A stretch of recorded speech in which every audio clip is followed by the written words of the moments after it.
Vamos agora tratar de uma parte que eu adoro, que é honorários, né, periciais. Quanto cobrar numa perícia e quanto cobrar quando você for assistente técnico. Então, uma coisa é uma coisa, outra coisa é outra coisa. Vamos falar primeiramente do perito, ok? Então, você se cadastrou no banco de dados, a autoridade de uma vara do fórum da sua cidade te solicitou uma proposta de honorários.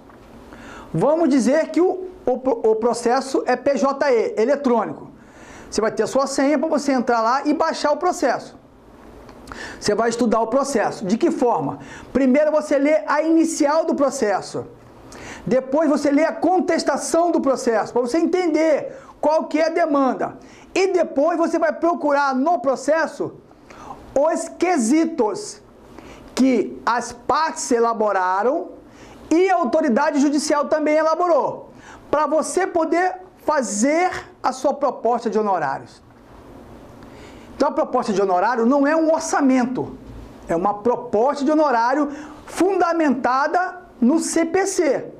Então, na sua proposta de honorários, ela deverá conter, né, endereço eletrônico do perito, tá? Telefone do perito, endereço residencial ou comercial ou os dois, né? A proposta de honorário deverá conter cópia de certificados de cursos da área, especificamente de avaliador, entendeu? E demonstrar a proposta de honorários com horas para cada atividade que você for fazer no seu laudo, você tem que atribuir horas.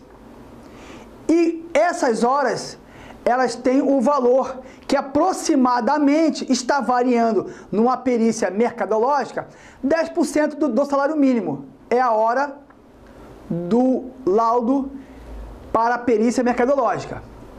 Então você faz uma planilha que está especificamente na apostila de vocês, explicando passo a passo de como montar. E nessa proposta, você também tem que explicar qual vai ser o método e qual vai ser a BNT que você vai usar. Já estudamos sobre a BNT lá no início. Então, a proposta de honorário do perito, ela é fundamentada nos valores, nos serviços de cada item do seu laudo. Outra coisa importante, se a perícia for fora do seu domicílio, em outra cidade, vai ter custo de transporte, alimentação, talvez hospedagem, contratação de um auxiliar de topografia, talvez, eu estou dando uma hipoteticamente falando. Então isso não é, você tem que quantificar esse custo, especificar na sua proposta. Honorários é uma coisa e custo é outro, ok? Então, a proposta de honorário de um perito, nomeado pela autoridade judicial, ela tem que ser fundamentada de acordo com que as partes entendam o seu trabalho e quanto você vai cobrar de cada item, ok? Não se esqueçam do CPC, que orienta sobre a proposta de honorário do perito. Agora, a proposta de honorário do assistente técnico é um acordo entre as partes. É um contrato particular, extrajudicial, que o assistente técnico vai fazer com o seu contratante, que pode ser o autor do processo, como pode ser o requerido do processo. Então, a proposta de honorários entre o assistente técnico e o seu contratante é um contrato entre as partes. Ok? Eu costumo brincar que pode ser um abraço, pode ser um veículo, pode ser uma passagem aérea, pode ser uma permuta de vestimenta. É um contrato entre as partes. E pode ser remuneração financeira também. Quanto cobrar de um trabalho de assistente técnico? Normalmente não é lei, não é norma, não é regra. Normalmente, nós aplicamos o valor de 50% até 80% do valor que o perito cobrar.